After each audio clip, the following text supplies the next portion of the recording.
को आरएसएस मुट्ठी भर लोगों के हाथ में गिरवी रख रहा है। एक पेड़ माँ के नाम, लाखों पेड़ रानी के नाम। आपने 2011 में जब जाति जनगणना हुई थी तो 46.7 लाख जातियां पता चली थी, क्योंकि उपजातियां भी लोगों ने जाति बना के लिख दी। ये बीजेपी और आरएसएस अंदर अंदर जाति जनगणना को पूरी तरह से खत्म करने के लिए काम कर रही है। इतने कैमरों के बीच में कह रहा हूं कि भाजपा और आरएसएस से बड़ा इस देश के दलित पिछड़ा विरोधी कोई दूसरा नहीं होगा। जब पूरा विपक्ष कह रहा था जाति जनगणना कराओ, तो आपने मजबूरी में पहले तो आपने भाषण दिया बाहें फैला करके कि मेरे लिए तो एक ही जाति होती है, गरीब अमीर। फिर आपने कहा कि मेरे लिए 4 जातियां होती हैं, किसान और युवा, महिला, और ये आप बार बार बदलते रहे। फिर संसद में खड़े होकर कहते थे मैं अति पिछड़ा माँ का बेटा हूं, मैं ओबीसी हूं, आपने वोट मांगने के लिए। लेकिन जाति जनगणना के खिलाफ खड़े थे। और उसके बाद जाति जनगणना पर जब पूरा विपक्ष और समाज एकजुट हो गया तो आपने उसके लिए हामी भरी। अब जाति जनगणना के लिए खबर आ रही है कि उन्होंने जातियों के कोडिफिकेशन और सेंट्रलाइज कोई लिस्ट बनाई ही नहीं।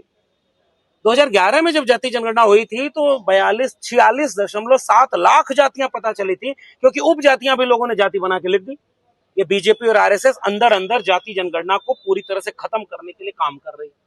वही मानसिकता है जो इस देश में दलित पिछड़ा को गुलाम बना रहा है। इसीलिए मल्लिकार्जुन खड़गे जी का वहां पर धुलवाया गया है। हिम्मत किसी और की इस तरह से धुलवा दे।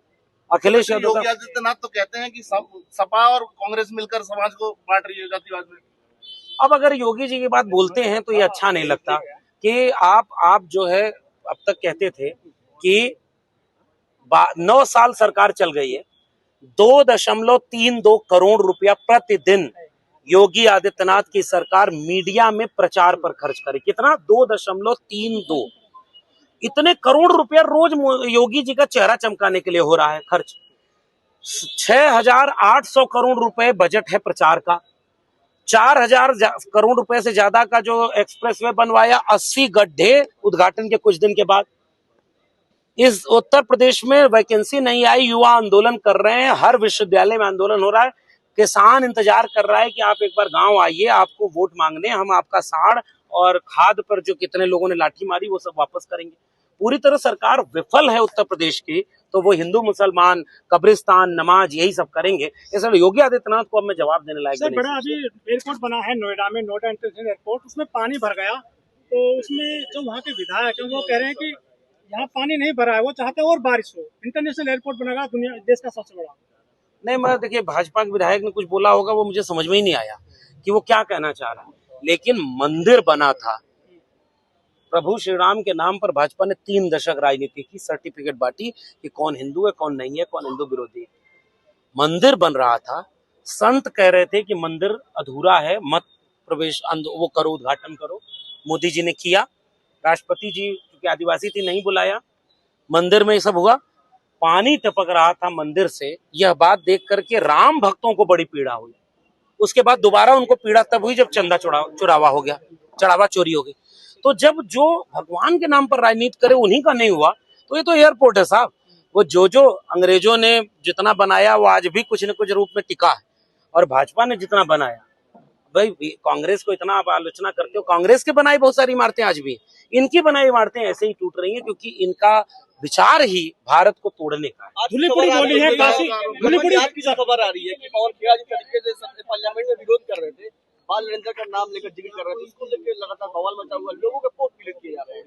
नहीं, अब बाल नरेंद्र तो उसमें उन्होंने किसी को कहा नहीं। मैंने देखा कि एक किताब है, आप गूगल करिएगा, बाल नरेंद्र के नाम से बच्चों के लिए एक नैतिक शिक्षा की किताब छपी है कि एक बाल नरेंद्र था, जब वो झंडा चला गया तालाब में तो गया और झंडा लेकर आया और मगरमच्छ के बच्चे को भी पकड़ के ले आया। मुझे तो वो किताब याद आ गई। मोदी जी के ऊपर है कि किसके ऊपर है, ये जांच का विषय है। लेकिन इस देश में एक आंदोलन चला, उसमें बच्चों ने नारा लगा दिया। अब बच्चों के नारे के बाद प्रधानमंत्री जी हेलो फ्रेंड्स करके आए और कहे कि आज तो लगता है कि आप ही से बातें करते रहूं। और जिन बच्चों को शब्दावली पर मोदी जी कह रहे थे कि मैं माफ कर रहा हूं, वो मोदी जी की शब्दावली पर लोग पूछ रहे हैं। अखिलेश यादव पर, राहुल गांधी पर, सोनिया गांधी पर, जितने विपक्ष के नेता हैं, ममता बनर्जी पर, सबसे बुरा अगर बोलने वाला लिस्ट बनाएंगे तो बीजेपी और आरएसएस के लोग निकलेंगे, उसमें मोदी जी अव्वल रहेंगे। तो अब इस देश में दूसरी डिबेट चल गई, इसलिए अब इन छोटी छोटी आलोचनाओं से घबराना नहीं चाहिए।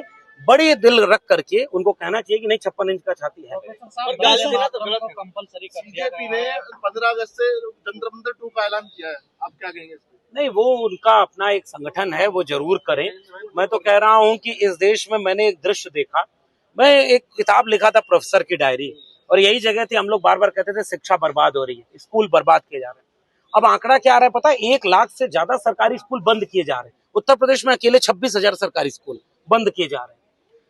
योगी जी कह रहे हैं कि बच्चा झाड़ू लगाए तो उसको रोको मत, वहां पर स्कूल ही बंद हो गया तो आप स्कूल बंद कर दिए, इस पर डिबेट नहीं हो रही। हमने प्रोफेसर की डायरी में लिख करके कहा था, एक समय था सर्व शिक्षा अभियान, पढ़ेगा इंडिया तो आगे बढ़ेगा इंडिया, सर्व शिक्षा अभियान चलता है।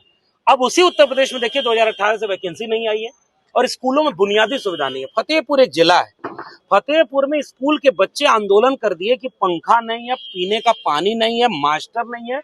उनके ऊपर मुकदमा करने के लिए पुलिस घर पहुंच गई।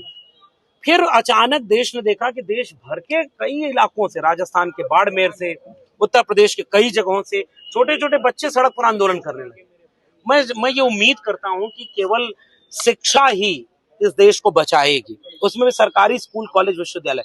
हम और आप जब यहाँ खड़े हैं ना, इलाहाबाद विश्वविद्यालय में जो विद्यार्थी 400 गुना फीस बढ़ाने, 6,000 सीटों को घटाने, आरएसएस का अड्डा बना देने के खिलाफ आंदोलन कर रहे थे, उनके ऊपर लाठीचार्ज हुआ।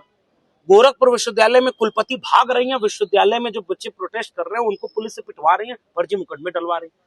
पूरे देश में हड़कंप मचा है। जवाहरलाल नेहरू विश्वविद्यालय के कुलपति के ऊपर आरोप लगा है कि आपने लाखों रुपए लेकर के अपॉइंटमेंट किया है, और हम तो इस पर किताब ही लिख चुके हैं। मैं तो चाहता हूं जिसको बाल नरेंद्र वाली किताब न मिली हो, वो प्रोफेसर की डायरी किताब खरीद के पढ़े। देश के विश्वविद्यालयों में 30-30, 40-40 लाख रुपए लेकर के तो पैसे पे अपॉइंटमेंट हो रहा है, अपने परिवार वालों का अपॉइंटमेंट हो रहा है, अपने जो है रिश्तेदारों और आरएसएस के विचार देख के अपॉइंटमेंट हो रहा है। तो देश की बर्बादी का पूरा ठेका बीजेपी और आरएसएस ने ले लिया। हम उसे बचाने की बात कर रहे हैं। काशी में बोलिए वो कि जेएनयू भिखारी हो गया है, मंदिर बनना चाहिए, ऐसी डिमांड करी उन्होंने। अब इस पर कोई टिप्पणी नहीं करूंगा, भावना आहत वाली बात हो जाएगी। मंदिर पर टिप्पणी इस तरह से नहीं होनी चाहिए। मैं जब भी मंदिर का जिक्र आ रहा है, पता नहीं क्यों राम मंदिर याद आ रहा है। कितने 100 करोड़ रुपए का घोटाला हुआ था, जरा आप लोग बताइए। राम मंदिर का कितने 100 करोड़ का? 1200 करोड़। मीडिया बोल रही है दूध का दूध, पानी का पानी हो जाएगा। कौन बोला? योगी आदित्यनाथ। दूध पानी लेकर के सपा वाले पहुंच गए संसद में, आज तक कोई इस्तीफा नहीं हुआ। तो जो इतना बड़ा मंदिर बना, उसका चढ़ावा कौन चुराया? एक गाना बना है, किसी ने देखा, मैं मीम में देख रहा था मैं, कि पूछते हैं राम हनुमत बता दीजिए, और किसने चढ़ावा चुराया पता कीजिए। एक मीम किसी ने भेजा कि प्रभु श्री राम कह रहे हनुमान से, गिरे मंदिर में चोरी हो रही है। कहाँ हो?